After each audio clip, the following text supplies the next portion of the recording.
Messieurs, dames, lundi, c'est la cérémonie du Ballon d'Or et je vais vous donner toutes les infos dont vous avez besoin pour cette 68e édition. Joueurs et joueuses sont récompensés sur la saison sportive et autour de plusieurs critères. Le plus dominant est les performances individuelles et le caractère décisif et impressionnant.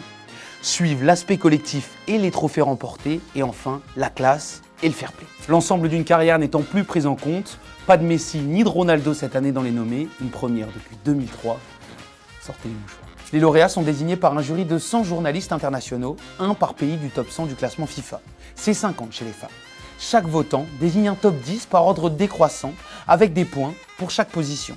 15 points pour la première place, 12 pour la deuxième, puis 10, 8, 7, 5, 4, 3, 2 et 1 point. Résultat, personne n'a 0 point et un classement avec de véritables différences. Concernant les favoris pour le Ballon d'Or de cette année, chez les hommes, c'est une course à 4, voire à 5, avec Bellingham, Rodri, Carvajal, Vinicius ou même Kroos sans surprise. Chez les femmes, disons qu'on a un trio de tête avec Paraluelo, Hansen et Bonmati, même si les américaines championnes olympiques ne sont pas loin.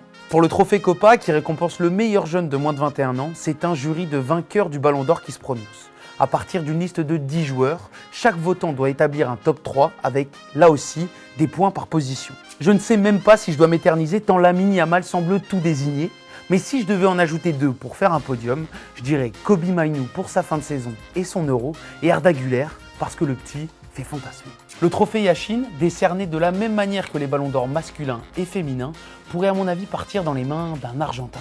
Celui qui, en tant que Français, nous a fait beaucoup de mal. Vous voyez ? Ça se joue quand même avec Unai Simon et André Lounier. A priori, pas de surprise pour le trophée Gerd Müller, qui récompense le meilleur buteur de la saison en club et en sélection.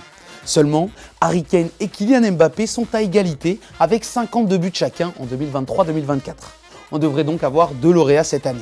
C'est beau pour Harry Kane qui remportera là le premier trophée majeur de sa carrière, avant peut-être une première victoire avec le Bayern. Dernière chose qui a son importance, 2 nouveaux trophées seront décernés lundi. Celui du meilleur entraîneur de l'équipe masculine de l'année et celui de l'équipe féminine. Alors Guardiola, Ancelotti, Romeu, à vos pronoms.